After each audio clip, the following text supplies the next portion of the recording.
Hello SSC 26, আগামী রবিবার কিন্তু ম্যাথ পরীক্ষা। তো তৈরি আছো তো? তো আজকে আমরা আছি কিছু বেসিক আলোচনা করতে, যে তোমার ম্যাথ পরীক্ষার জন্য তুমি কিভাবে প্রিপারেশন ভালো হবে, কোন অধ্যায়ের প্রতি একটু জোর বেশি দিবা, কোনটা প্রতি একটু কম দিবা, কোনের জন্য আমরা এমসিকিউ দেখবো, কোনের জন্য সিকিউ করব, কোন কোন টাইপের সিকিউ গুলো পড়লে আমরা ইনশাআল্লাহ কমন পাবো, সেই সম্পর্কে আমরা ছোট কিছু আলোচনা করব এবং কিছু ছোট ছোট ম্যাথ সম্পর্কে ইনফরমেশন নিব। তো আসো দেরি না করে আমরা শুরু করে ফেলি। আসো। তো দেখো, তো আমাদের প্রথম বিভাগে কি থাকে, ক বিভাগে কি কিসের অংশ থাকে? বীজগণিত থাকে। তো বীজগণিতের জন্য আমাদের কি কি অধ্যায় আছে? 3টি অধ্যায়, 2 অধ্যায়, 3 অধ্যায় এবং 11 অধ্যায়। তো 2 অধ্যায় কি? সেট ফাংশন, 3 অধ্যায় কি? বীজগাণিতিক রাশি, এবং 11 অধ্যায় হচ্ছে বীজগাণিতিক অনুপাত ও সমানুপাত। এই তিনটি থেকে কিন্তু আমরা কি বলি যে বীজগণিত থেকে প্রশ্নটা আসবে, ঠিক আছে? তো এখন তুমি চিন্তা করো যে এখানে যে আমাদের 3টি অধ্যায় আছে, প্রথমে সেট ফাংশন। এখন বিগত বছর থেকে সেট থেকে হচ্ছে পুরোপুরি একটা প্রশ্ন আসার সম্ভাবনা খুবই কম মনে হচ্ছে, কিন্তু তাই বলে যে কম ইম্পর্টেন্ট তা কিন্তু না বাচ্চারা। অবশ্যই সেট থেকে ভালোভাবে দেখবা হচ্ছে তালিকা পদ্ধতি, গঠন পদ্ধতি, পরে হচ্ছে পাওয়ার সেট অর্থাৎ শক্তি সেটের রূপান্তর, পাশাপাশি দেখবা হচ্ছে বিভিন্ন ধরনের প্রমাণের যে অঙ্কগুলো আছে, সার্বিক সেটের প্রমাণগুলো, প্রাইমের অঙ্কগুলো যা আছে এগুলো ভালোভাবে খেয়াল রাখবা। পাশাপাশি ফাংশনের অঙ্কগুলোর জন্য যে একটা ফাংশনের অঙ্ক আছে, এটা কি সবার মনে আছে? এফ অফ এ নিলাম আমরা, এভাবে যে ছিল এ কিউব 3a + 1a * 1 - a, এই আকারে যে ফাংশনের আমাদের অঙ্কটা ছিল খুবই ইম্পর্টেন্ট, বলতে পারো সরকারি অঙ্ক, ঠিক আছে? ভালোভাবে খেয়াল করে ফাংশনের অঙ্কগুলো দেখবা। এবং এবার আসো বীজগাণিতিক রাশিতে। এখান থেকে ভালোভাবে স্কয়ার এবং কিউবের যে সূত্রগুলো আছে ভালোভাবে ঠুটস্থ মুখস্থ ব্রেনস্থ করে নাও, ওকে? যাতে পরীক্ষাতে কোনো ধরনের সূত্র নিয়ে সমস্যা না হয়।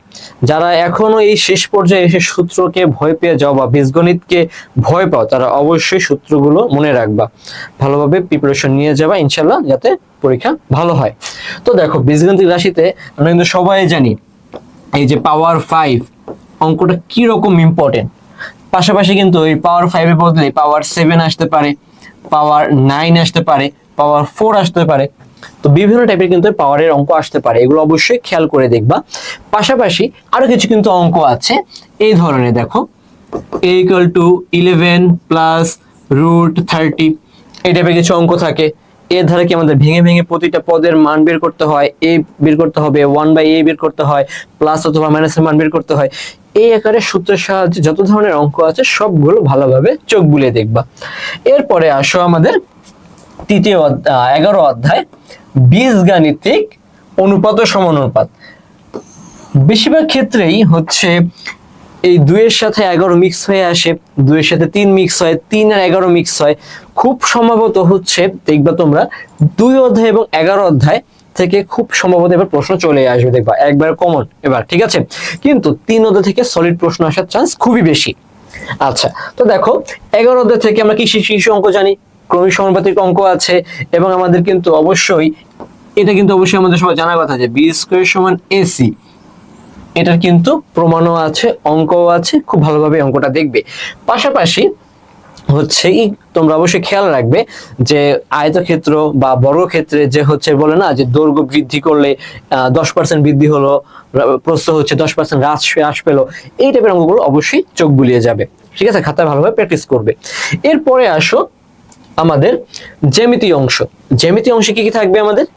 7 অধ্যায় এবং 8 অধ্যায়। 7 অধ্যায় হচ্ছে ব্যবহারিক জ্যামিতি এবং 8 অধ্যায় হচ্ছে বৃত্ত।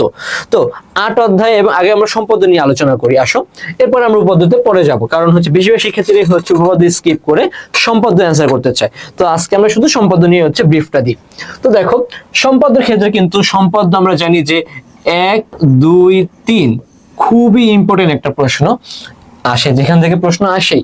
পাশাপাশি ট্রাপিজিয়ামের যে অঙ্ক যা আছে, পাশাপাশি ট্রাপিজিয়ামের যে প্রশ্নটা আছে সেটাও ভালোভাবে দেখবে, এবং কোণের সাহায্যে কি করা, রম্বস আঁকা, সামান্তরিক আঁকা, এই অঙ্কগুলো অবশ্যই ভালোভাবে দেখবে। সম্পাদ্য 1 2 3 ভেরি ভেরি ইম্পর্টেন্ট, ঠিক আছে? ভালোভাবে প্র্যাকটিস করবে।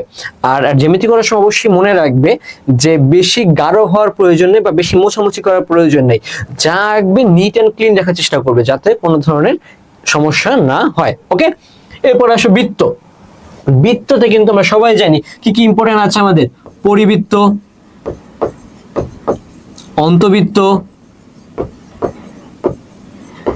পরিবৃত্ত, অন্তর্বৃত্ত, আর কি আছে আমাদের বহিবৃত্ত।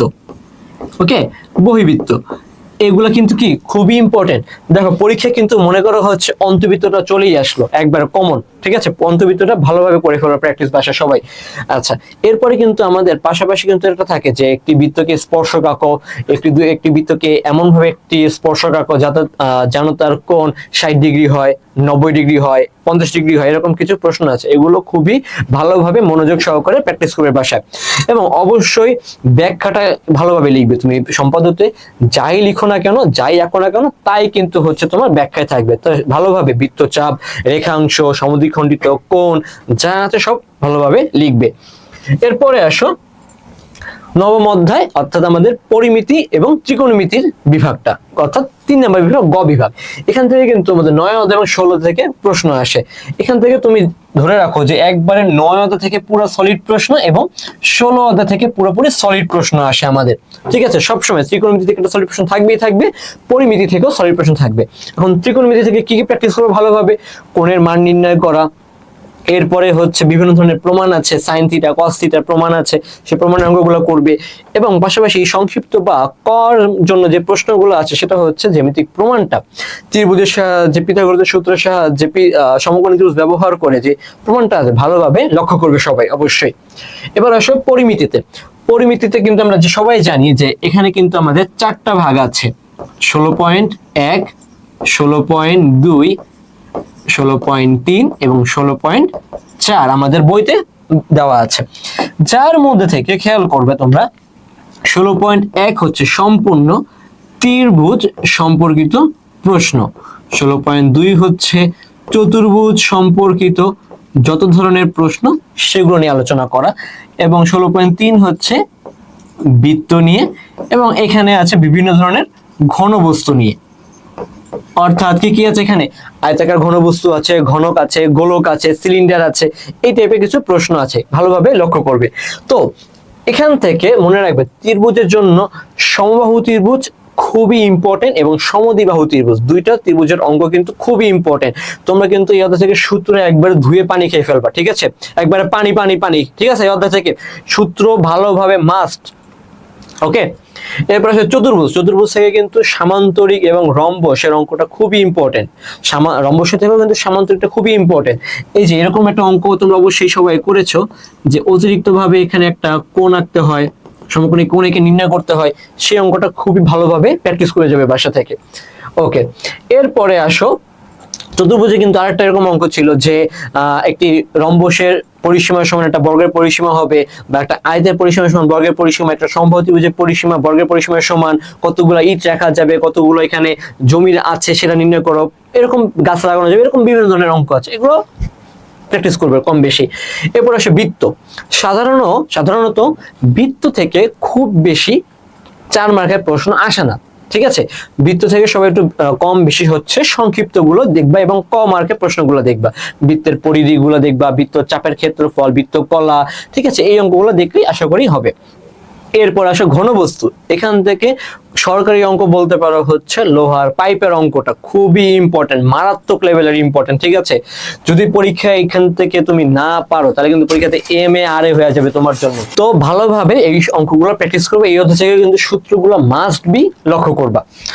এরপরে আসো সবার প্রিয় অধ্যায়, ঠিক আছে, যারা ম্যাথকে ভয় পায় তাদের জন্য কিন্তু পরিসংখ্যান কি বলতে পারো, একটা আশীর্বাদ স্বরূপ দোয়া তোমাদের জন্য, যে তোমরা পরিসংখ্যান থেকে 2টা অ্যান্সার করতে সুযোগ পাচ্ছ, ঠিক আছে।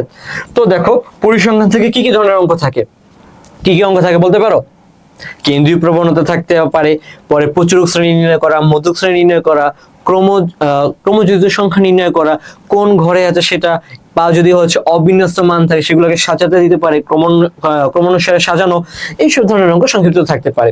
পাশাপাশি কি থাকতে পারে আমাদের, সংক্ষিপ্ত পদ্ধতিতে গড়, গাণিতিক পদ্ধতিতে গড়, এগুলো কিন্তু খুবই ইম্পর্টেন্ট, মধ্যক নির্ণয় করা, প্রচুরক নির্ণয় করা।